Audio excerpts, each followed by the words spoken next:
You know, it's with great pleasure that I have the chance to write the foreword for this book for Pete Luongo. You know, Pete has put his experience as a CEO, and frankly, as a CEO who's a human being first, down on paper. This book uncovers some very simple, humanistic, but critical dimensions of leadership that for some reason have kind of dropped through the cracks.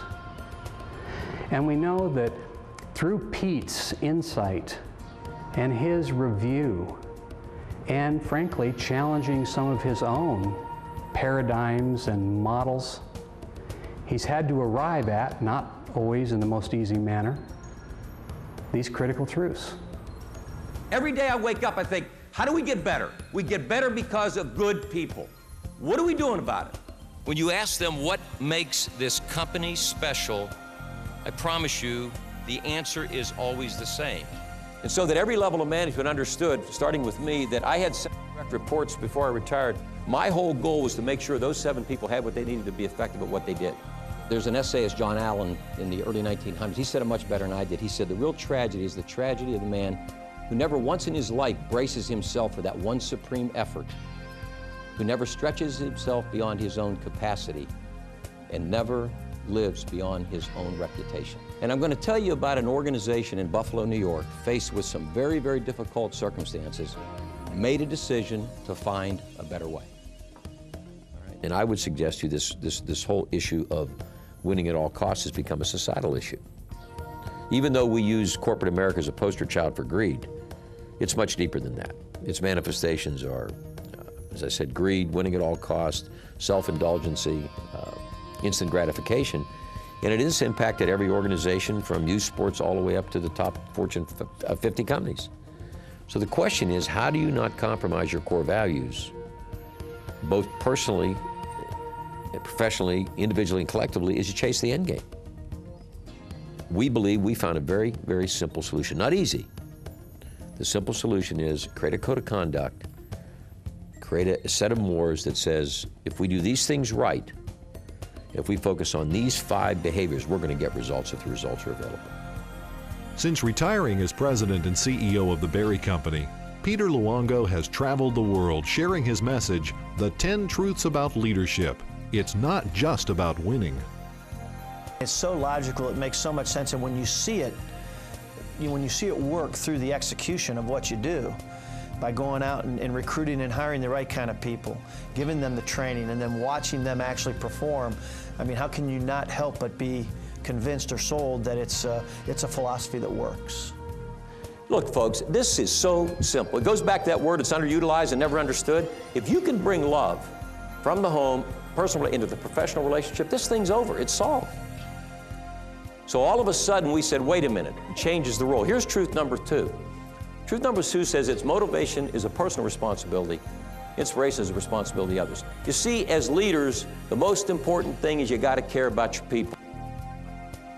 They got to know you care. In the 9 years before I retired, we had record-setting performance. What's even more important, we were still able to win.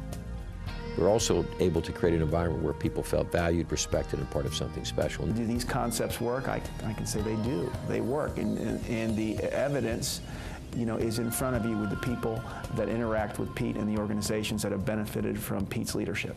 If you're going to be successful and effective as a leader, you better, number 1, get grips with yourself and feel good about who you are. Because here's the key. The key is that's the only time then you'll be able to help somebody else feel good about them.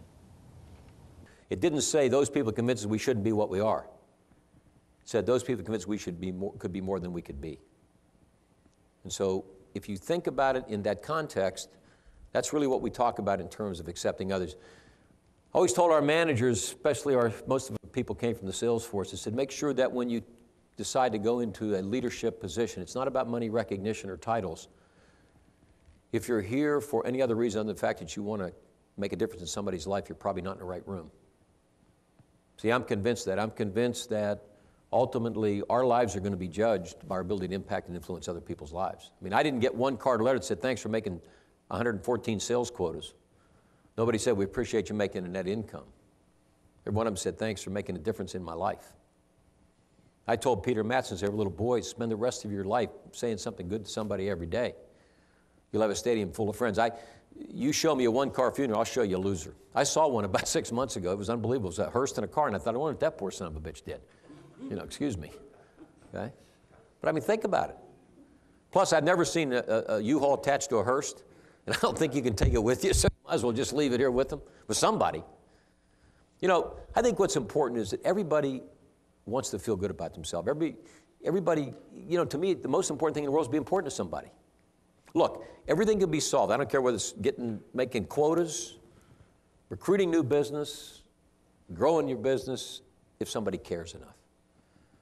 So it goes back that old theory to the whole world. We're one person, and one person, we can be the whole world. You know, I am convinced, folks, that corporations don't fail or succeed because of the economy, because of competition, because of technology. It's their inability to respond to it. You know why? Because I don't have any energy left. Because if I haven't accepted you, and Karen hadn't accepted me, then guess what? We don't have any energy to do what? To really take on the real fight.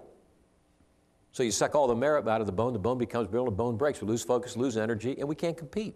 It has nothing to do with the external circumstances. It's the ability to respond to it. That's where this model hopefully cleans everything out and says there's a better way to do it.